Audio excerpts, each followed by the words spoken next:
Hello everybody, myself Manoj and I welcome you all in my channel Colonia English Classes। आज की इस audio में हम बात करने वाले हैं विलियम शेक्सपियर का एक शानदार कॉमेडी प्ले जिसका नाम है ए मिडसमर्स नाइट्स ड्रीम। तो देखिए इस प्ले के बारे में डिस्कस करते हैं। तो सबसे पहले हम देखते हैं ए मिडसमर्स नाइट्स ड्रीम जो है ये एक प्ले है जो कि विलियम शेक्सपियर के द्वारा लिखा गया है। और एक बात आपको याद रखनी है, ये 5 एक्ट की लिखी हुई कॉमेडी है। मतलब कि ये जो पर्टिकुलर जो प्ले है ये 5 एक्ट के अंदर है और जिसको स्टेज किया गया था, परफॉर्म किया गया था 1595 के अंदर। तो इस बात को याद रखिए, 1595 के अंदर इसको परफॉर्म किया गया था। देखिए इसके अंदर अगर हम यूजीसी नेट की तैयारी कर रहे हैं और आपको अगर इस पर्टिकुलर कॉमेडी को मिडसमर्स नाइट्स ड्रीम को अगर आपने UGC net point of view से रीड करना है, इसको पढ़ना है, तो इसके अंदर कुछ इंपॉर्टेंट पॉइंट्स है जो मैं हाईलाइट करता हूं। तो अगर आप पॉइंट नंबर 3 की तरफ देखते हैं तो याद रखिए मिडसमर्स नाइट्स ड्रीम जो है ये एक विलियम शेक्सपियर का, जितने भी प्ले विलियम शेक्सपियर ने लिखे हैं जिसके अंदर सुपर नेचुरल एलिमेंट्स को दिखाया गया है। ठीक है, मतलब सुपर नेचुरल एलिमेंट होते हैं जिसके अंदर कुछ जादुई सुपर नेचुरल पावर्स को दिखाया जाता है। ऐसे प्लेस को सुपर नेचुरल एलिमेंट्स बोलते हैं। तो विलियम शेक्सपियर ने जितने भी प्लेज लिखे हैं जिसके अंदर सुपर नेचुरल एलिमेंट्स की बात की गई है, डिस्कशन किया गया है, उनको दिखाया गया है। तो भाई याद रखिए मिडसमर्स नाइट्स ड्रीम जो है वो ऐसा पहला प्ले है। ठीक है, वो ऐसा पहला प्ले है जिसके अंदर सुपर नेचुरल एलिमेंट को दिखाया गया है। मैं रिपीट करता हूं अपनी बात को। देखिए super natural elements William Shakespeare ने अपने काफ़ी सारी प्लेज में दिखाया है, मगर यहाँ पर आपको याद रखना है ए मिडसमर्स नाइट्स ड्रीम जो है उसके अंदर सुपर नेचुरल एलिमेंट को विलियम शेक्सपियर ने पहली बार इस पर्टिकुलर प्ले के अंदर दिखाया था। तो एग्जाम के अंदर ऐसे क्वेश्चंस भी आ सकते हैं, हमसे पूछ सकते हैं। तो याद रखिए इस प्ले की जो सेटिंग है उसको एथेंस के अंदर रखा गया है। तो याद रखिए इसकी सेटिंग को कहाँ रखा गया है, एथेंस में रखा गया है। देखिए मिडसमर नाइट्स ड्रीम की समरी को डिस्कस करने से पहले मैं आपसे कुछ कैरेक्टर्स को डिस्कस करता हूं। जो कुछ इंपॉर्टेंट कैरेक्टर्स हैं उनके बारे में हम बात करते हैं। देखिए तो यहाँ पर अगर देखते हैं हम लोग ड्यूक ऑफ एथन। देखिए हम चलते हैं एथन के अंदर। ठीक है, तो यहाँ पर ड्यूक होता है, ड्यूक ऑफ एथन्स, जिनका नाम होता है थीसियस, और उनकी रानी होती है क्वीन ऑफ द एमेजॉन्स, जिसकी रानी का नाम होता है हिप्पोलिटा जो होती है वो क्वीन ऑफ अमेज़न होता है। तो कहानी की शुरुआत में क्या होता है कि थीसियस और हिप्पोलिटा की शादी की अरेंजमेंट, मतलब उसकी तैयारियां चल रही हैं। तो आप याद रखिए, अगर आपको इस पर्टिकुलर कॉमेडी प्ले को समझना है तो आपको याद रखना है कि भाई ड्यूक ऑफ एथेंस जिसका नाम है थीसियस और क्वीन ऑफ द अमेज़न जिसका नाम है हिप्पोलिटा जो होती है, इन दोनों की शादी की अरेंजमेंट, इनकी तैयारियां चल रही हैं और इसी मतलब तैयारियों के बीच में इस प्ले को रखा गया है, बनाया गया है। तो याद रखिए। तो देखिए आगे कुछ कैरेक्टर्स के बारे में मैं आपको बताता हूं। देखिए इसके अंदर 4 मुख्य कैरेक्टर हैं। पहला इसका नाम है हर्मिया, और हर्मिया जो है वो प्यार में होती है लाइजेंडर के साथ। ठीक है, पहले कैरेक्टर का नाम होता है हर्मिया जो कि प्यार में होती है लाइजेंडर के साथ। दूसरी तरफ अगर बात करते हैं, हर्मिया की जो दोस्त है, हर्मिया की जो फ्रेंड है जिसका नाम है हेलेना। ठीक है, हर्मिया की बेस्ट फ्रेंड का नाम है हेलेना और वो प्यार में होती है डिमेट्रियस के। तो आपको एक चीज़ समझनी है यहाँ पर। देखिए हर्मिया प्यार करती है लाइजेंडर के साथ और लाइजेंडर भी हर्मिया को खूब सारा प्यार करता है। तो याद रखिए दोनों एक दूसरे का, हर्मिया प्यार करती है लाइजेंडर के साथ, लाइजेंडर प्यार करता है हर्मिया के साथ। अब हम बात करते हैं हेलेना और डिमेट्रियस के बारे में। हेलेना जो होती है वो डिमेट्रियस से काफ़ी ज़्यादा बेहद प्यार करती है, मगर जो डिमेट्रियस होता है वो हेलेना से प्यार नहीं करता। ठीक है, वो किससे प्यार करता है, वो हर्मिया से प्यार करता है। तो यहाँ पर लाइजेंडर और डिमेट्रियस ये दोनों ही जो होते हैं वो हर्मिया से प्यार करते हैं, मगर हर्मिया जो है वो लाइजेंडर से प्यार करती है, हर्मिया डिमेट्रियस से प्यार नहीं करती। ठीक है, ये इससे प्यार नहीं करती। हेलेना जो होती है वो डिमेट्रियस से प्यार करती है। तो आपको ये एक प्रकार का जो प्यार का जो एंगल बना हुआ है वो समझ में आ गया होगा। यहाँ पर हम बात करते हैं हर्मिया की। हर्मिया के फादर जो है एजियस, ईजियस इनके हर्मिया के फादर हैं और ये कैरेक्टर हैं, याद रखिए। उसके बाद हम बात करते हैं कुछ अलग कैरेक्टर्स की। देखिए निक बॉटम एक जुलाहा होता है, एक वीवर होता है। वीवर मतलब जो कपड़े बुनता है, मतलब बुनकर बोल सकते हैं। तो निक बॉटम एक इंपॉर्टेंट कैरेक्टर है। जब हम कहानी को रीड करेंगे तब ये निक बॉटम जो है वो कैरेक्टर आगे आएगा। अब हम बात करते हैं रॉबिन पक गुड फेलो। रॉबिन पक गुड फेलो। तो इस पूरे की पूरी समरी के अंदर इस रॉबिन पक गुड फेलो को पक पक कहकर बुलाया जाता है। तो याद रखिए जो पक कैरेक्टर है ये भाई ए मिडसमर्स नाइट्स ड्रीम जो विलियम शेक्सपियर की कॉमेडी है उसके अंदर एक इम्पॉर्टेंट कैरेक्टर है। भाई रॉबिन पक जो है वो बहुत ज़्यादा इंपॉर्टेंट कैरेक्टर है।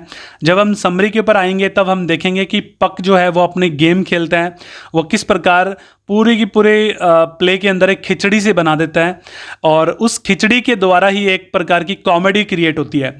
अगर आप याद रखते हैं कि देखिए इंडियन सिनेमा की बात करें, इंडियन जो छोटा पर्दा है जिसको हम टेलीविज़न बोलते हैं, वहाँ पर एक खिचड़ी जैसे सीरियल आते थे।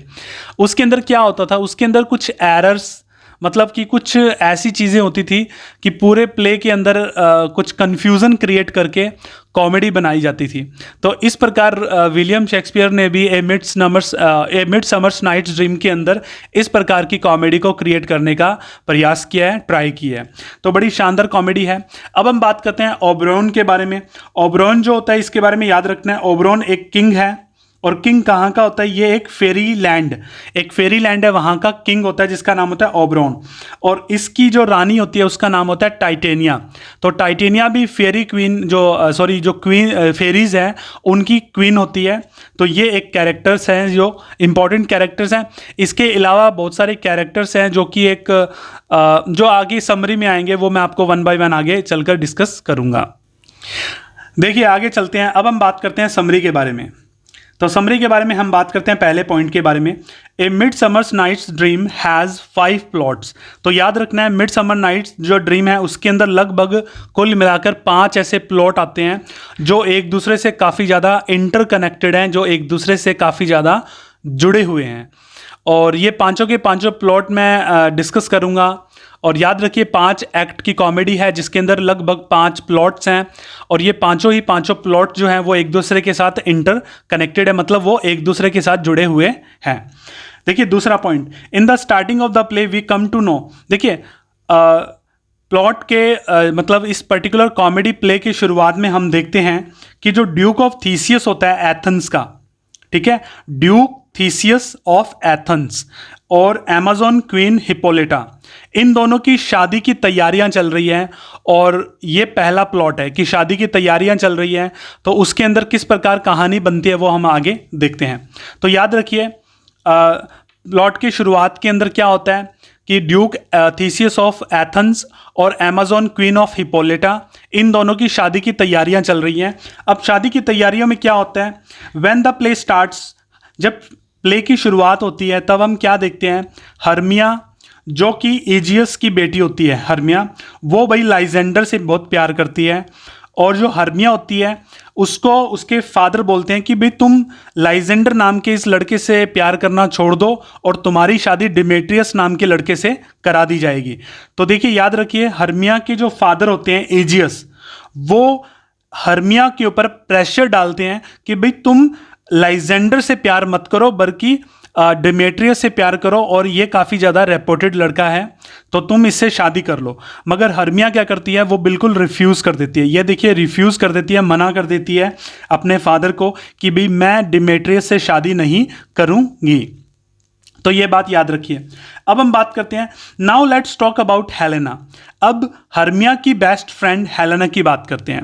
हेलेना जो होती है वो हर्मिया की बेस्ट फ्रेंड होती है और हेलेना जो होती है वो डिमेट्रियस से काफ़ी ज़्यादा प्यार करती है। मगर प्रॉब्लम यहाँ पर क्या है कि जो डिमेट्रियस होता है वो भाई हर्मिया से प्यार करता है, ठीक है, वो क्या करता है, इज इन लव विद, या हर्मिया से प्यार करता है, वो हेलेना से प्यार नहीं करता। तो ये जो एंगल बना हुआ है इसको समझना बड़ा जरूरी है। मैं रिपीट कर देता हूं अपनी बात को। देखिए कहानी की शुरुआत में हम क्या देखते हैं, जो हर्मिया जो होती है वो लाइजेंडर के प्यार में होती है, मगर इसके फादर एजियस, ठीक है, हर्मिया के फादर का नाम होता है एजियस और इजियस क्या करता है, वो कहता है कि तुम लाइजेंडर, हर्मिया से बोलता है कि तुम लाइजेंडर से प्यार मत करो, तुम्हारी शादी डिमेट्रियस से करवा दी जाएगी। मगर हर्मिया जो होती है वो अपने फादर को साफ साफ मना कर देती है कि no, I am not suppose to get married with Demetrius because I am in love with Lysander. मैं लाइजेंडर से प्यार करती हूँ और मैं इसी से शादी करूंगी। अब देखिए क्या होता है, कहानी के अंदर एक और कैरेक्टर की एंट्री होती है जिसका, जो कि हर्मिया की बेस्ट फ्रेंड है, जिसका नाम है हेलेना। हेलेना जो होती है वो डिमेट्रियस से काफी ज्यादा प्यार करती है, बट डिमेट्रियस जो होता है वो हर्मिया के प्यार में है, वो हेलेना से प्यार नहीं करता। तो ये बात आपको याद रखना है। अब देखिए, और जो हर्मिया है, हर्मिया लाइजेंडर से प्यार करती है। तो देखिए आगे क्या होता है, पॉइंट नंबर 5 की तरफ देखते हैं। हर्मिया के जो फादर होते हैं इजियस, ठीक है, जब हर्मिया अपने फादर को बोलती है कि भाई मैं लाइजेंडर से प्यार करती हूं और मैं डिमेट्रियस से शादी नहीं करूंगी, तो हर्मिया के फादर इजियस जो होते हैं वो काफी ज्यादा गुस्सा हो जाते हैं, किससे, अपनी बेटी हर्मिया से। और वो क्या करते हैं, अपनी बेटी हर्मिया को लेकर कोर्ट ऑफ जो एथेंस के जो ड्यूक होते हैं, जिनका नाम होता है ड्यूक ऑफ थीसियस, ठीक है, ड्यूक थीसियस के पास, उनके दरबार में इजियस जो होता है अपनी बेटी को ले जाता है। और वहां पर ले जाने के बाद वो राजा से, ड्यूक से बोलता है, तो इजियस क्या बोलता है कि ड्यूक से, कि वो देखो क्या बोलता है, क्या कहता है कि according to ancient Athenian law, ठीक है, याद रखिए बड़ा इंपॉर्टेंट पॉइंट है, according to ancient Athenian law, मतलब कि एथन का जो कानून है, ठीक है, एंशियंट पुराना जो कानून है, उसके अकॉर्डिंग एक लड़की, मतलब कि a daughter needs to marry according to choice of her father's or else face death. देखिए यहां पर इजियस जो होता है वो ड्यूक ऑफ जो एथेंस होता है, जिसका नाम है थीसियस, उसके दरबार में हर्मिया को ले जाता है। और वहां पर ले जाने के बाद ड्यूक के सामने एक लाइन बोलता है इजियस, कहता है कि एक लड़की, एक बेटी को अपने पिता के साथ, पिता के अकॉर्डिंग, पिता की चॉइस के अकॉर्डिंग, मतलब पिता जो भी लड़का पसंद करेंगे उसके अकॉर्डिंग शादी करनी चाहिए। और ये शादी कहाँ दिया हुआ है, एंशियंट एथेनियन जो लॉ है उस कानून के अकॉर्डिंग एक लड़की को अपने पिता की चॉइस के अकॉर्डिंग शादी करनी चाहिए। अदरवाइज अगर वो लड़की ऐसा नहीं करती है तो उसे मौत की सजा मिलती है। तो ड्यूक ऑफ थीसियस जो होते हैं, मतलब ड्यूक थीसियस जो होते हैं, उनका नाम है थीसियस, वो हर्मिया से बोलते हैं कि हाँ बिल्कुल तुम्हारे फादर सही बोल रहे हैं। तो अब यहाँ पर जो थीसियस होते हैं वो यहाँ पर एक ऑर्डर देते हैं, मतलब यहाँ पर फैसला क्या सुनाते हैं, देखिए, marry according to choice of your father. वो हर्मिया से बोलते हैं कि या तो तुम अपने पिता की चॉइस के अकॉर्डिंग शादी करो, अदरवाइज वरना तुम अपना पूरा जीवन एज ए नन, ठीक है, वरना तुम अपना पूरा जीवन एज ए नन बनकर गुजारोगी। और नन यहां पर देखिए, जो नन बनोगी तो वहां पर मतलब जो नन क्या करते हैं, तो यहां पर एथन के अंदर जो नन होती है वो भाई डायना नाम की, ठीक है, एक देवी होती है। तो गॉडेस का मतलब देवी, जिसका नाम होता है डायना। तो डायना नाम की देवी होती है, उसकी वर्शिप करते हैं। वर्शिप का नाम होता है पूजा करना। तो यहां पर जितनी भी नन होती हैं वो क्या करती हैं, गॉडेस डायना की वर्शिप करती हैं। देखिए ये पॉइंट मैंने यहां पर इसलिए लिखा है ताकि कई बार क्या होता है, यूजीसी नेट के एग्जाम में पूछा जा सकता है हमसे कि भाई जो ड्यूक थीसियस जो है वो हर्मिया को जो फैसला सुनाता है कि भाई तुम्हें या तो अकॉर्डिंग अपने फादर के अकॉर्डिंग शादी करनी है, अदरवाइज तुम अपना पूरा जीवन एज ए नन गुजारोगी। तो वो जो नन होती है वो किसकी पूजा करती है, वो करती है डायना, गॉडेस डायना, मतलब डायना जो देवी है उसकी पूजा करती है। अब हम आगे चलते हैं, तो मैं आपको शुरुआत में ले चलता हूँ। शुरुआत में मैंने आपको एक चीज़ बताई थी, जब प्ले की शुरुआत होती है तो मैंने आपको एक चीज़ बताई थी, जो ड्यूक ऑफ थीसियस है, ड्यूक ऑफ एथेंस है जिनका नाम थीसियस है, और हिपोलिटा जो कि क्वीन ऑफ अमेज़न है, उन दोनों की शादी की तैयारियां चल रही हैं। और इस शादी की तैयारियां में क्या होता है, जो ड्यूक होता है वो वो मतलब कुछ लोगों को बोलता है कि तुम एक ड्रामा पेश करो, ठीक है, मतलब एक प्ले तुमने पेश करना है हमारी शादी के ओकेजन पर। तो यहां पर पॉइंट नंबर 7 पे आ जाइए। देखिए पीटर क्विंस, ठीक है, अपने 5 मेंबर्स के साथ, Nick Bottom, Francis Flute, Robin Starveling, Tom Snout and Snug, ठीक है। Nick Bottom, Francis Flute, Robin Starveling, Tom Snout and Snug, ये 5 मेंबर हो गए प्लस। तो याद रखिए, Peter Quince, Nick Bottom, Francis Flute, Robin Starveling और टॉम स्नाउट और स्नग, ये सब लोग मिलकर ये एक प्ले पेश करने वाले हैं राजा की शादी के ओकेजन पर, ठीक है। जो कि ड्यूक ऑफ एथेंस हैं, जिनका नाम थीसियस है, उनकी शादी किसके साथ होने वाली है? क्वीन ऑफ अमेज़न, ठीक है। तो इस बात को याद रखिए, एग्जाम के अंदर ऐसे क्वेश्चंस अक्सर पूछे जाते हैं, इसीलिए मैं बार बार इस चीज को रिपीट कर रहा हूं। तो देखिए, अब हम आगे चलते हैं। तो यहां पर dramatise a play for the wedding of the Duke and the queen. तो इस ओकेजन पर, ड्यूक और क्वीन की शादी के ओकेजन पर एक प्ले को पेश करने वाले हैं। अब आपसे एग्जाम में क्या पूछा जाएगा? आपसे एग्जाम में पूछा जाएगा कि name the play which is dramatized in the comedy by William Shakespeare name A Midsummer's Night's dream.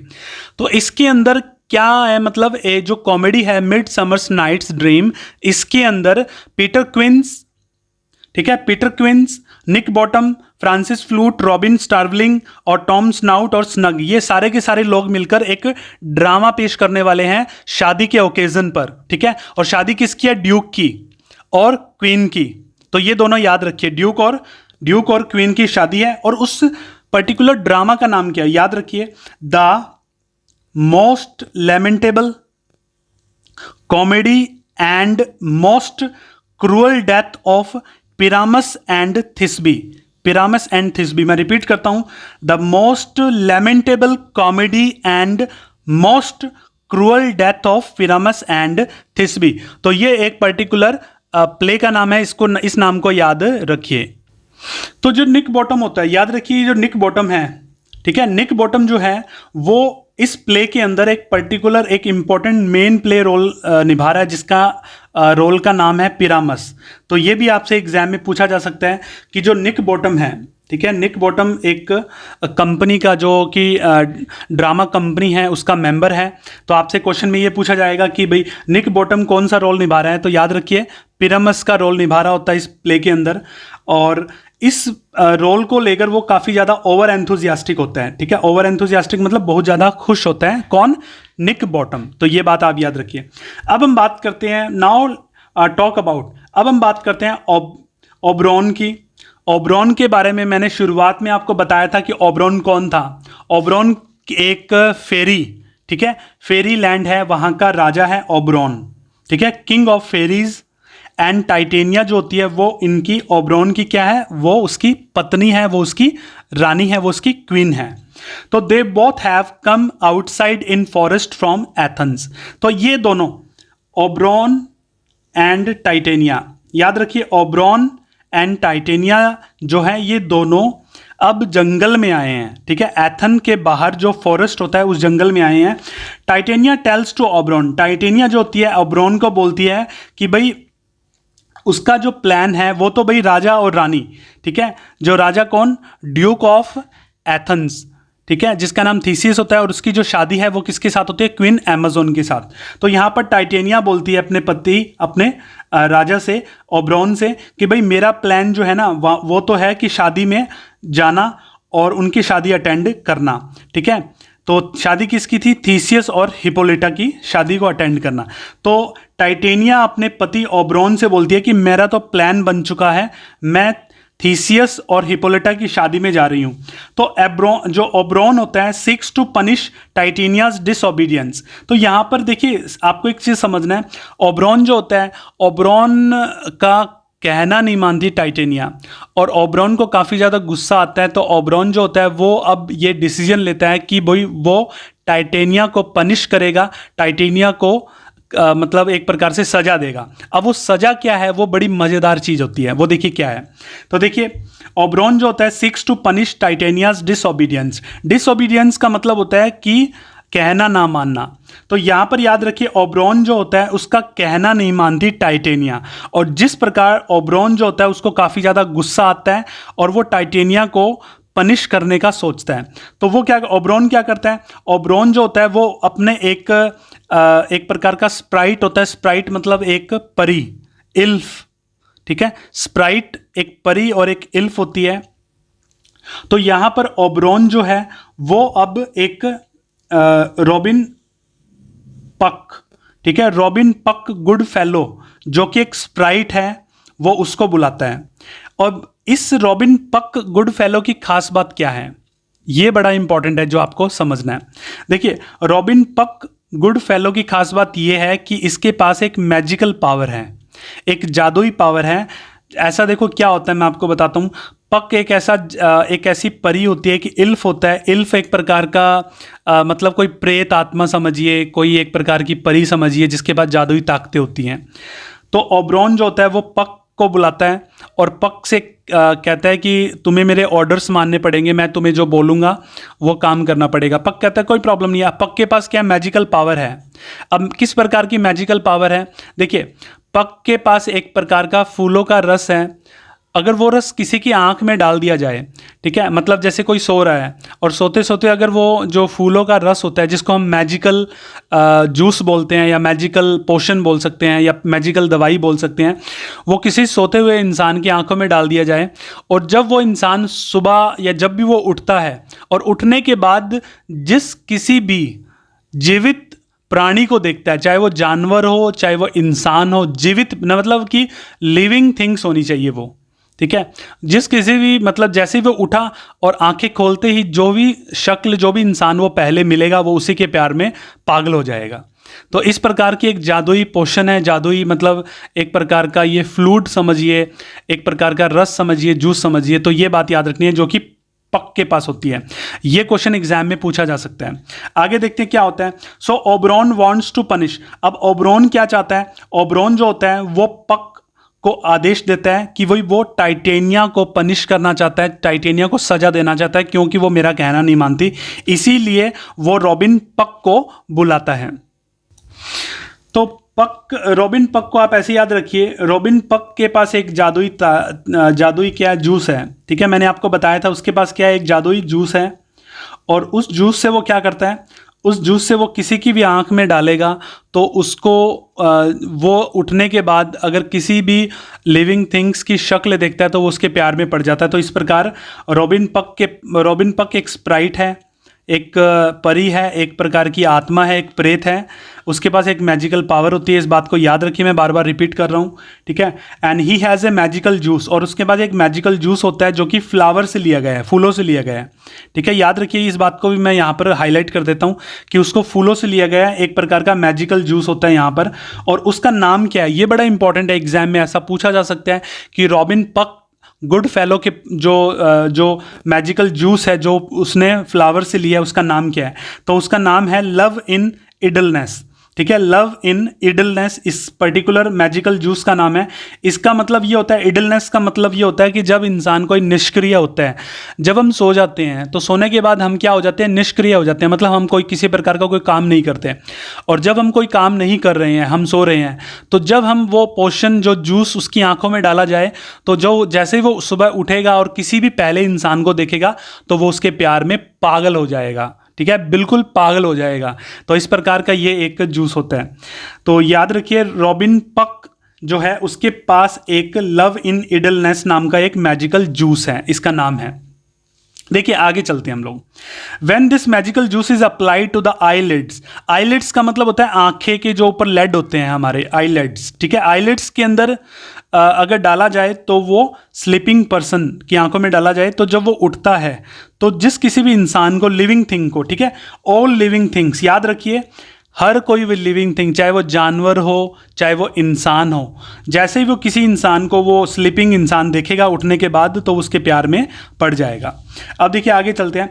ओबरॉन the king of the fairies tells to Puck that he wants Titania falls in love with an animal of the forest.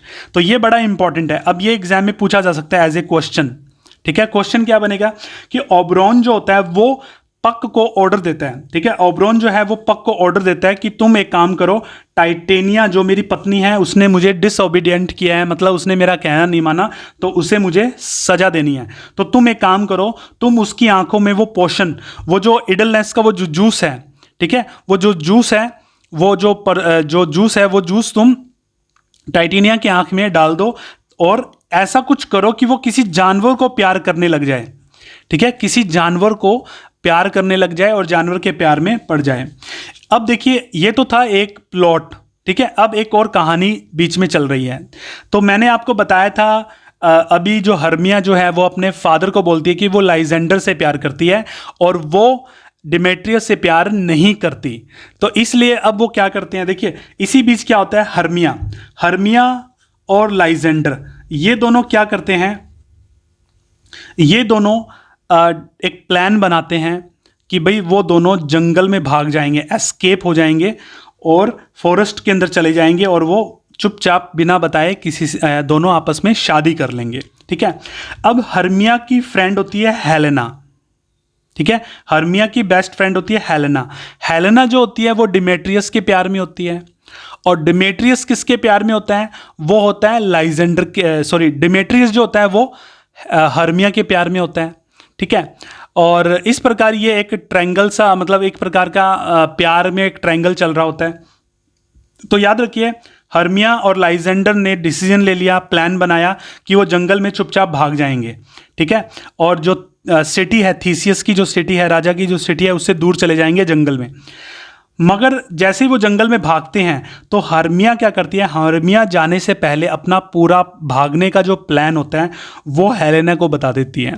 और Helena क्या करती है, Helena भाई देखिए, Helena, मैं repeat करता हूं अपनी बात को, हेलेना क्या करती है, हेलेना डिमेट्रियस से मिलने के बहाने, उसको देखने के बहाने वो क्या करती है, डिमेट्रियस के पास जाती है और डिमेट्रियस को सारी बात, मतलब कि जो हर्मिया और लाइजेंडर का जो प्लान है जंगल में भाग जाने का, वो सारा का सारा ये बावली लड़की, ये पागल लड़की हेलेना डिमेट्रियस को बता देती है। और रीज़न पता है क्या होता है, हेलेना जो होती है वो डिमेट्रियस से के प्यार में पागल होती है पूरी तरह से। तो वो उससे मिलने के बहाने, वो उसे देखने के बहाने उसके पास जाती है और सारा का सारा प्लान उगल देती है। इसीलिए बोलते हैं कि लड़कियों के पेट में मतलब कोई भी जो सीक्रेट होता है वो टिकता नहीं है। तो हेलेना जो होती है वो डिमेट्रियस को सारी कहानी बता देती है। अब डिमेट्रियस जो है वो हर्मिया के प्यार में, आपको मैंने बताया बहुत बार। तो डिमेट्रियस क्या करता है, अब वो भी डिसीजन लेता है कि भाई वो अब हर्मिया और जो लाइजेंडर हैं उनको ढूंढने, ठीक है, हर्मिया को वापस लाने उनके पीछे जंगल में जाएगा। तो फाइनली वो क्या करता है, उनको ढूंढने के लिए, हर्मिया को ढूंढने के लिए वो जंगल में चला जाता है। अब देखिए अगले पॉइंट की बात करते हैं। तो देखिए यहां पर क्या है, जो डिमेट्रियस है अब वो जंगल में हर्मिया और लाइजेंडर के पीछे पीछे जा रहा है, जंगल में उनको ढूंढने के लिए जा रहा है। और यहां पर डिमेट्रियस के पीछे हेलेना होती है। हेलेना उसके बार बार उसको प्रॉमिस करती है कि प्लीज़ मेरे प्यार को मान जाओ, मैं तुमसे बहुत ज़्यादा प्यार करती हूँ, बल्कि मैं तुम्हें हर्मिया से भी ज़्यादा प्यार करती हूँ, प्लीज़ तुम मेरे लिए रुक जाओ, तुम मेरे, मतलब मैं तुमसे जान से भी ज़्यादा प्यार करती हूँ। तो मतलब इस प्रकार के काफ़ी सारे प्रॉमिसेस करती है। मगर क्या होता है कि जो डिमेट्रियस होता है वो बार बार हेलेना की इंसल्ट करता है कि तुम मेरे प्यार के लायक नहीं हो, वगैरह वगैरह, वो उस पर उसकी इंसल्ट करता है। अब देखिए फॉरेस्ट में क्या होता है, फॉरेस्ट में मैंने आपको बताया था जो फेरीज होती है उनका राजा, उनका नाम है ओबरॉन। ओबरॉन क्या होता है, वो देखता है कि हेलेना जो होती है वो भाई डिमेट्रियस का पीछा कर रही है, ठीक है। और डिमेट्रियस जो होता है मतलब हेलेना, देखिए ओबरॉन जो अभी जंगल में है, ठीक है, और वो रॉबिन पक नाम का जो परी समझते हैं, जिसको हम इल्फ बोलते हैं, वो जंगल में होते हैं, खड़े होते हैं वो, और वो क्या देखते हैं छुपकर अचानक से कि भाई हेलेना जो है वो एक लड़के का पीछा कर रही है जिसका नाम है डिमेट्रियस, और बार बार उसको बोल रही है कि मैं तुमसे बहुत ज़्यादा प्यार करती हूँ। मगर जो डिमेट्रियस होता है वो उसके प्यार का रिप्लाई नहीं करता, बल्कि उसकी इंसल्ट करता है। तो ओबरॉन जो होता है उसको काफ़ी ज़्यादा बुरा लगता है कि ये लड़की इतना प्यार करती है डिमेट्रियस के साथ और वो उसका बार बार मतलब अपमान कर रहा है, उसको प्यार नहीं कर रहा ऐसे। तो वो क्या करता है, रॉबिन पक, ठीक है, इस बंदे को ऑर्डर देता है कि तुम जाओ और ये जो डिमेट्रियस है जब ये सो जाए तो तुम इसकी आंखों के अंदर ये जो मैजिकल जूस है, जो ये मैजिकल जूस है, ये डाल देना उसकी आंखों में, ताकि वो हेलेना से प्यार करने लग जाए। तो ये अब मतलब जो पक नाम का जो बंदा होता है, ये बेवकूफ़ लड़का होता है ये क्या करता है सॉरी, एक्चुअली अभी कॉमेडी क्रिएट होने वाली है तो मुझे बड़ी हंसी आ रही है तो देखिए आगे क्या होता है, आगे मैं बताता हूँ अभी आपको।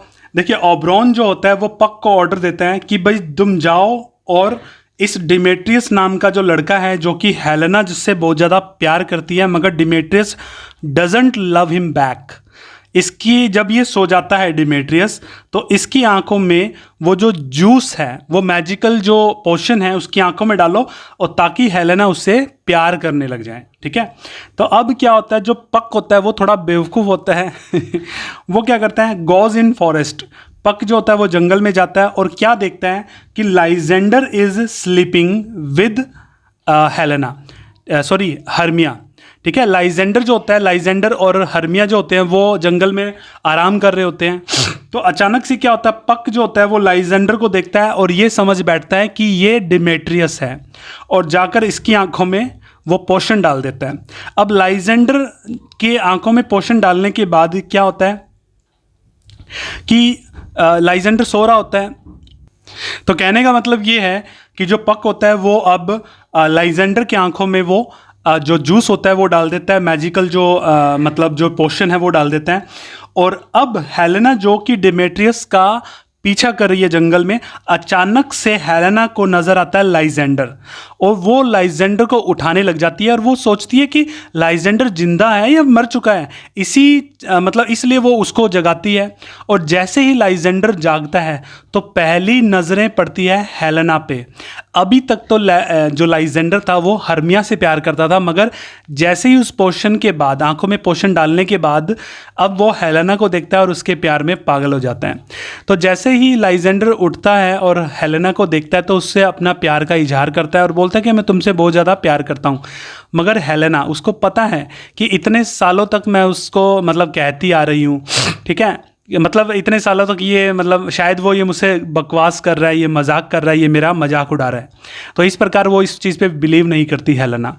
मगर हेलेना जो है अब वो आगे बढ़ती है, डिमेट्रियस का पीछा कर रही होती है, मगर अब लाइजेंडर, ठीक है, हर्मिया जो उसके बगल में आराम कर रही थी, अब उसको छोड़कर लाइजेंडर जो है वो हेलेना के पीछे पीछे चल पड़ता है और उसको बोलता है कि मैं तुमसे प्यार करता हूँ, मैं तुमसे प्यार करता हूँ, मैं तुमसे प्यार करता हूँ। तो इस प्रकार वो लोग आगे बढ़ते हैं और हर्मिया जो है वो अकेली रह गई। देखिए आगे, तो लाइजेंडर के जाने के बाद अब हर्मिया को होश आता है और वो क्या देखती है कि मैं तो अकेली हूँ और लाइजेंडर जो है उसने मुझे छोड़कर चला गया है। तो अब हर्मिया, ठीक है, उठने के बाद जब लाइजेंडर को नहीं देखती तो वो अब उसको ढूंढने के लिए जंगल में चली जाती है। तो अब हम बात करते हैं ओबरॉन के बारे में। ओबरॉन देखता है कि डिमेट्रियस जो है वो अभी भी हर्मिया का पीछा कर रहा है। ओबरॉन सोचता है कि डिमेट्रियस ने शायद लाइजेंडर को मार दिया होगा, ठीक है, और ही बिकम्स एंग्री ऑन हिम। मतलब ओबरॉन को ये लगता है कि शायद डिमेट्रियस जो है वो हर्मिया का पीछा कर रहा है और उसने शायद लाइजेंडर को मार दिया होगा। तो ये सारी बातें सोचकर ओबरॉन जो है उसको काफ़ी ज़्यादा गुस्सा आता है, और गुस्सा आने के बाद फिर वो क्या करता है, वो फिर दोबारा अपने जो इल्फ होती है, ठीक है, जो परी है पक, उसको बुलाता है, ठीक है, और पक को बोलता है कि मैंने तुम्हें ऑर्डर दिए थे डिमेट्रियस की आंखों में वो जूस डालने का, तुमने ऐसा काम क्यों नहीं किया, अब तुम करो, जाओ वापस जाओ और मैजिकल जो जूस है वो डिमेट्रियस की आंखों में डाल दो जब वो सो रहा हो।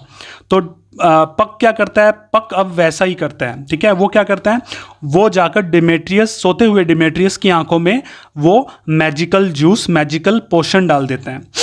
अब Oberon orders Puck to also that get Helena, और जो ओबरॉन होता है वो पक को ऑर्डर भी देता है कि तुम जाओ, जब डिमेट्रियस की आंखों में तुमने पोशन डाल दिया सोते हुए, अब इसके आंखों के सामने जब ये जागे उससे पहले तुम जाकर हेलेना जो है उसको लेकर आओ, और जैसे ही डिमेट्रियस उठेगा तो वो सबसे पहले हेलेना को देखेगा और उसके प्यार में पड़ जाएगा। ठीक है, देखिए, तो ठीक वैसा ही होता है। तो जब डिमेट्रियस उठता है तो पहली ही नज़रें वो हेलेना पे पड़ती है और हेलेना को देखकर वो उसके प्यार में पागल हो जाता है। ठीक है। तो अब देखिए, अब कहानी में एक ट्विस्ट क्या है, तो ट्विस्ट ये है कि नाउ बोथ, ठीक है, अब ये दोनों, मतलब कि कौन, लाइजेंडर और डिमेट्रियस। लाइजेंडर भी हेलेना के प्यार में पड़ गया और डिमेट्रियस जो है वो भी उसके प्यार में है। अब ये दोनों हेलेना के प्यार में पड़ जाते हैं, ठीक है, और ये दोनों ही रट लगाते हैं कि हेलेना हम तुमसे बहुत प्यार करते हैं, मतलब दोनों अपने अपने तरीके से उसको पटाने की, उसको मनाने की कोशिश करते हैं। और हेलेना अब सोचती है कहता है ये डिमेट्रियस के इतने, मतलब मैं प्रोमिस करती थी, इसके इतने रिक्वेस्ट की, तब तो ये माना नहीं, अब ये तो मेरे साथ गेम खेल रहा है और मुझे बेवकूफ़ बना रहा है। तो इस प्रकार हेलेना को ऐसा लगता है कि ये दोनों मिलकर मेरा मॉक कर रहे हैं, मेरा मजाक उड़ा रहे हैं, ना तो ये इनमें से कोई भी मुझे एक्चुअल में वास्तव में प्यार नहीं करता। तो क्या होता है, अब लाइजेंडर जो होता है वो हेलेना के पीछे पीछे जा रहा होता है। तो लाइजेंडर जैसे ही वो जंगल में होता है तो उसी बीच क्या होता है, जो मैंने आपको बताया था हर्मिया को अचानक क्या दिखता है कि सामने लाइजेंडर जो है वो हेलेना के पीछे पीछे जा रहा है। और हर्मिया अब लाइजेंडर को बोलती है कि लाइजेंडर तुम बदल गए, कल तक तो तुम मुझसे प्यार करते थे और अचानक से तुम्हें क्या हो गया, तुम हम हेलेना के पीछे हो। तो लाइजेंडर अब बड़े ही भोले और इनोसेंट तरीके से बोलते हैं कि मैं तुम्हारे कब प्यार में था, मैं तो शुरू से ही हेलेना से प्यार करता हूँ और मैंने तुमसे कभी प्यार नहीं किया। इस प्रकार क्या होता है, हर्मिया जो होती है वो अब देखती है कि लाइजेंडर जो है वो हेलेना से प्यार करता है। तो हर्मिया को ऐसा लगता है कि हेलेना ने ऐसा कुछ किया होगा, मेरे लाइजेंडर को मुझसे छीन लिया। तो अब हर्मिया हेलेना को उसके, मतलब अपने लाइजेंडर को छीनने के इल्ज़ाम लगाती है कि तुमने उसको शिकायत करते कि तुमने मेरे प्यार को अलग क्यों कर दिया, ठीक है। इस प्रकार ये कहानी आगे बढ़ती है। अब हर्मिया क्या करती है, वो बहुत ज़्यादा गुस्सा होती है हेलेना पे और वो उसके ऊपर अटैक करती है और उसको मारने की कोशिश करती है। मगर हेलेना के प्यार में लाइजेंडर भी है और जो डिमेट्रियस है वो भी प्यार में होता है। तो ये दोनों ही हेलेना को बचाने की कोशिश करती हैं हर्मिया से और हर्मिया को वो पीछे धकेल देते हैं। इस प्रकार लाइजेंडर और डिमेट्रियस ये डिसाइड करते हैं कि देखो, वो दोनों ही क्या करते हैं, वो हेलेना को बचाने की कोशिश करते हैं और हेलेना को तो बचा लेते हैं हर्मिया से, मगर बाद में वो एक दूसरे की, मतलब लड़ाई करने लग जाते हैं कि मैंने बचाया, मैं प्यार करता हूँ हेलेना से। यहाँ पर एक तरफ डिमेट्रियस बोलता है कि मैं प्यार करता हूँ और लाइजेंडर जो होता है वो बोलता है कि मैं प्यार करता हूँ। तो वो दोनों डिसाइड करते हैं कि चलो एक काम करते हैं, दोनों एक ड्यूअल रखते हैं, मतलब दोनों लड़ाई करते हैं और जो उस द्वंद्व युद्ध में जो जीतेगा वही हेलेना का लवर होगा, हेलेना से प्यार करेगा।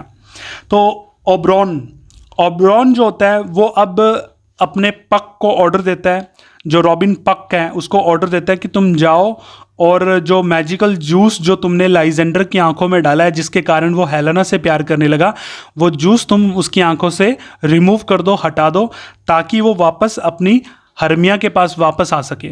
तो पक वैसा ही करता है, वो जाता है लाइजेंडर की आंखों में एक दूसरा फ्लावर का जूस डालता है और उस जूस को डालने के साथ ही उसको होश आता है कि वो क्या कर रहा है, वो वापस हर्मिया से प्यार करने लग जाता है। और अब क्या होता है, धीरे धीरे चीज़ें सुधरने लग जाती हैं। तो देखिए क्या होता है, अब डिमेट्रियस जो है उसकी आंखों में वो जूस डाला होता है, तो वो तो अभी भी हेलेना से प्यार करता है और जो लाइजेंडर होता है वो वापस अपनी बिलव्ड हर्मिया के पास वापस आ जाता है। तो अब कहानी ठीक हो जाती है। देखिए पहले क्या था, पहले ये दोनों लाइजेंडर और डिमेट्रियस ये दोनों ही क्या करते हैं, हेलेना से प्यार करते हैं।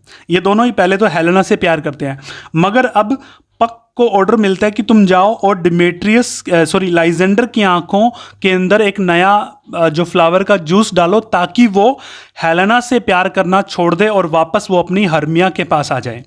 तो वो ऐसा ही करता है। तो वो अब क्या होता है, अब देखो, अब लाइजेंडर हर्मिया से प्यार करता है और डिमेट्रियस हेलेना से प्यार करते हैं। तो अब इन चारों के बीच में कोई कन्फ्यूज़न नहीं है। तो देखिए आगे, तो उन चारों के कन्फ्यूज़न दूर होने के बाद अब हम वहीं पर चलते हैं। देखिए अगर आपको याद होगा, जो ड्यूक ऑफ एथेंस है जिनका नाम है थीसियस, उनकी शादी ऑर्गेनाइज्ड हो चुकी है और उनकी शादी की तैयारियां चल रही हैं और उनके शादी वेडिंग डे के दिन, ठीक है, कुछ ड्रामाटिस्ट होते हैं, ड्रामा प्लेयर होते हैं, एक ग्रुप होती है, एक मंडली होती है जिसके अंदर पीटर क्विंस और उसके 5 मेंबर जिनका नाम है Nick Bottom, Francis Flute, Robin Starveling, Tom Snout और स्नग, ये 5 और प्लस पीटर क्विंस, ये कुल मिलाकर 6 मेंबर होते हैं। और ये लोग डिसाइड करते हैं कि एक प्ले को ऑर्गेनाइज किया जाएगा उस दिन, और उस प्ले का नाम मैं दोबारा रिपीट कर देता हूँ। और ये रिपीट मैं क्यों कर रहा हूँ दूसरी बार, ताकि आपके माइंड में ये चीज़ सेट हो जाए कि भाई ए मिडसमर्स नाइट्स ड्रीम जो कि कॉमेडी प्ले है विलियम शेक्सपियर के द्वारा, उसके अंदर कौन सा प्ले ऑर्गेनाइज किया गया है। ऐसे क्वेश्चंस एग्जाम में आते हैं। विलियम शेक्सपियर के बहुत सारे प्ले हैं। अगर हम बात करते हैं जैसे कि जो फेमस प्ले है हैमलेट, उसके अंदर भी आप देख सकते हो, उसके अंदर भी एक प्ले विद इन प्ले होता है, ठीक है। जैसे कि अगर आप बात करें स्पेनिश ट्रेजेडी जो एक प्ले है, ठीक है, उस प्ले के अंदर भी एक प्ले विद इन प्ले होता है। और जो हैमलेट है वो भी स्पेनिश ट्रेजेडी का ही एक मतलब मिलता जुलता एक प्ले है, जो कि शायद स्पेनिश ट्रेजेडी से इंस्पायर है, क्योंकि दोनों का प्लॉट लगभग मतलब सेम सा ही है। तो ये कहा जाता है कि विलियम शेक्सपियर ने कहीं ना कहीं स्पेनिश ट्रेजेडी को कॉपी पेस्ट किया। बट जब हम हैमलेट के ऊपर बात करेंगे तब मैं आपको डिटेल में बताऊंगा। तो लीजिए वापस आते हैं। तो मैं बात कर रहा था हैमलेट के बारे में कि उसके अंदर भी प्ले विद इन प्ले है। और इसी प्रकार ए मिडसमर्स नाइट्स ड्रीम जो विलियम शेक्सपियर का कॉमेडी प्ले है, उसके अंदर भी प्ले विद इन प्ले है। तो यहाँ पर भी थीसियस और हिपोलिटा की जो शादी की जो तैयारियाँ चल रही है, और यहाँ पर 6 ऐसे लोग होते हैं जो कि डिसाइड करते हैं कि उसकी शादी वाले दिन हम लोग एक ड्रामा पेश करेंगे। तो अब ये क्या करते हैं, देखिए अभी सारी कहानी जो एथन के जो जंगल होते हैं, एथन के बाहर जो जंगल है वहां पर चल रही है, ठीक है। अब क्या होता है, जो डिमेट्रियस होता है वो अब हेलेना से प्यार करता है, क्योंकि उसकी आंखों में वो लव पोशन होता है, ठीक है, लव ऑफ इडलनेस होता है। और जो लाइजेंडर होता है अब वो हर्मिया से प्यार करता है। तो दोनों के आपको कन्फ्यूज़न नहीं है, क्योंकि दो जो कपल थे, जो इंपॉर्टेंट जो कैरेक्टर थे, अब वो एक दूसरे से प्यार कर रहे हैं। तो अब ये कन्फ्यूज़न तो दूर हो चुकी है। अब हम आगे चलते हैं। अगर 25th पॉइंट को देखते हैं तो देखिए अभी इस जंगल में ये 6 लोग, ठीक है, पीटर क्विंस नंबर 1, ठीक है, Nick Bottom, Francis Flute, Robin Starveling, Tom Snout और स्नग, ये 6 के 6 लोग जंगल में आए हैं। और जंगल में आने का पर्पज़ ये है कि ये लोग जंगल में आकर यहाँ पर जो प्ले ये ऑर्गेनाइज करने वाले हैं उसकी प्रैक्टिस कर रहे हैं। उस प्ले का नाम क्या है, the most lamentable comedy and most cruel death of Pyramus and Thisbe. अब एग्जाम में 2 क्वेश्चंस बन सकते हैं कि भाई ए मिडसमर्स नाइट्स ड्रीम जो कॉमेडी है उसके अंदर प्ले विद इन प्ले है, उस प्ले का नाम बताओ। तो उस प्ले का नाम ये है, ठीक है। नंबर 2 एक क्वेश्चन ये बनेगा कि पिरामस का जो रोल है उस प्ले के अंदर कौन प्ले करता है, वो करता है निक बॉटम। और निक बॉटम इस प्ले को लेकर काफ़ी एंथुजियास्टिक भी होते हैं। तो इस बात को भी याद आपने रखना है।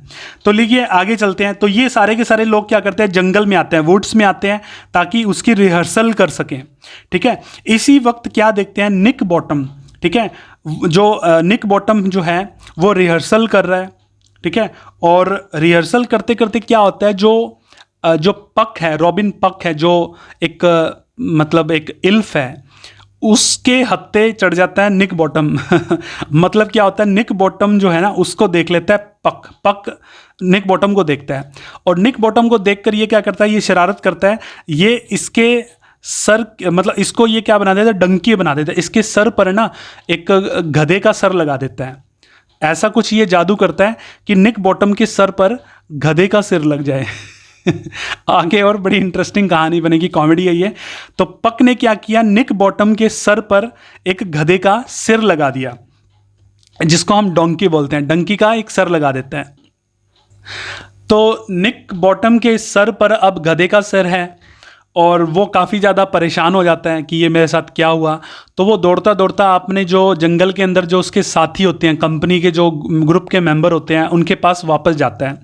और जैसे ही वो ग्रुप में वापस आता है वहाँ पर भगदड़ मच जाती है। वो सारे के सारे मेंबर्स होते हैं वो डर जाते हैं और वो चिल्लाने लगते हैं डर के कारण कि ये क्या हो गया तुम्हारे सर को, मतलब इस टाइप से कि ये टेरर में पूरी तरह से वो सारे के सारे हॉन्टेड हो जाते हैं, डर जाते हैं, ठीक है, निक बॉटम के डंकी फेस को देखकर।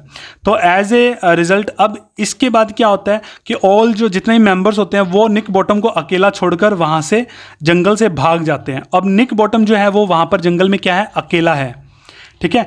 और वो फॉरेस्ट में अकेला होता है और वो क्या करता है, जोर जोर से गाना गा रहा होता है जोर जोर से गाना गा रहा होता है।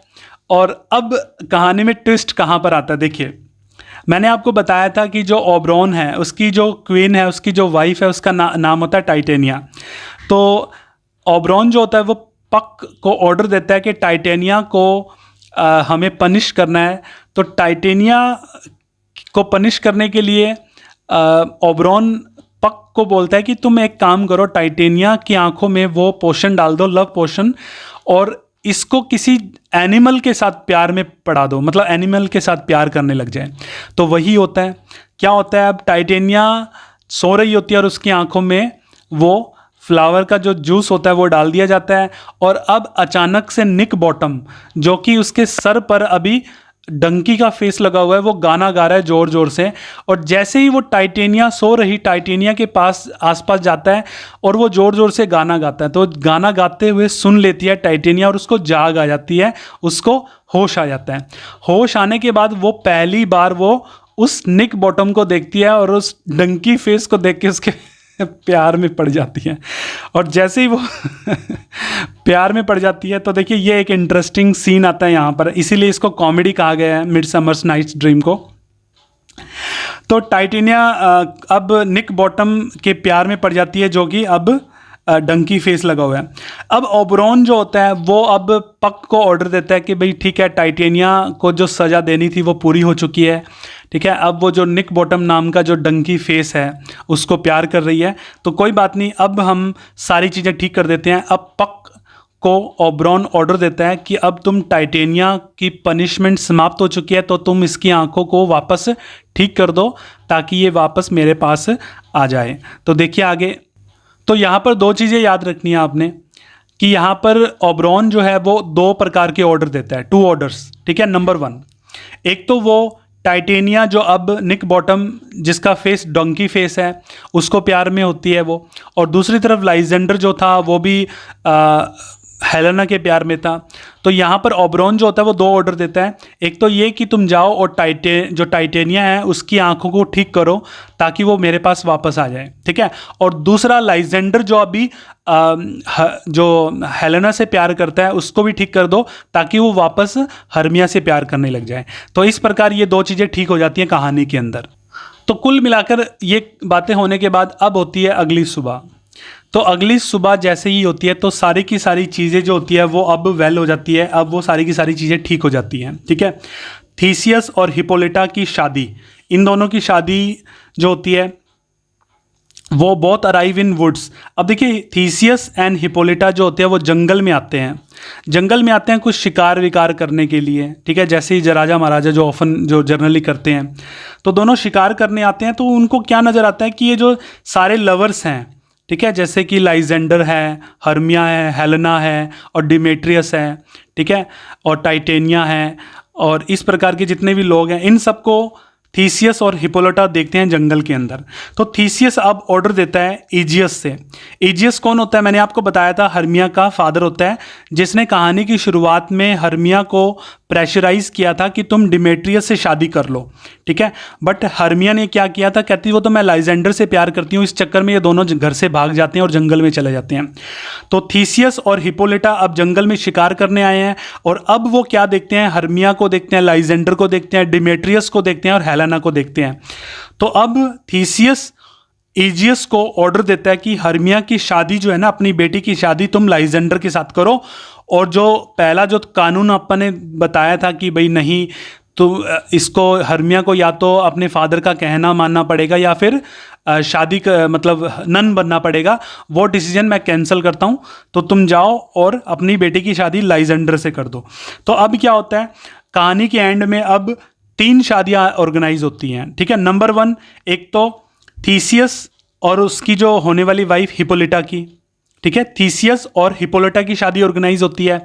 यहाँ से हर्मिया जो है, हर्मिया की शादी लाइजेंडर के साथ ऑर्गेनाइज होती है और दूसरी डिमेट्रियस की शादी हेलेना के साथ ऑर्गेनाइज होती है। तो इस प्रकार 3 शादियां जो हैं वो ऑर्गेनाइज होती है।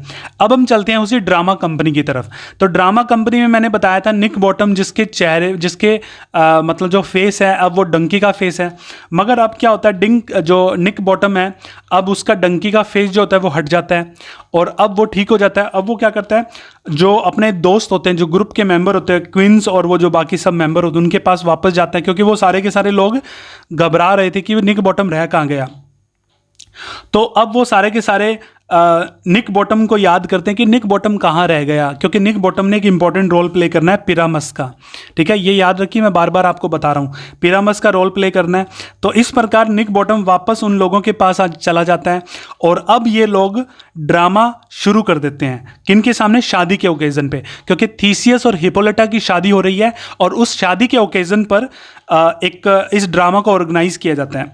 अब देखिए, the performers are so terrible playing. देखिए होता है क्या, ये सारे के सारे लोग जितने भी ड्रामा एक्टर होते हैं ये ड्रामा प्ले कर रहे हैं, मतलब ये ड्रामाटाइज कर रहे हैं और इनका जो ड्रामा होता है वो इतना कॉमेडी भरा होता है, इतना टेरिबल होता है कि जितने भी ऑडियंस होते हैं वो उनके मतलब उनके एक्ट को देखकर लाफ करते हैं, हंसते हैं और वो लोग सोचते हैं कि ये कॉमेडी है।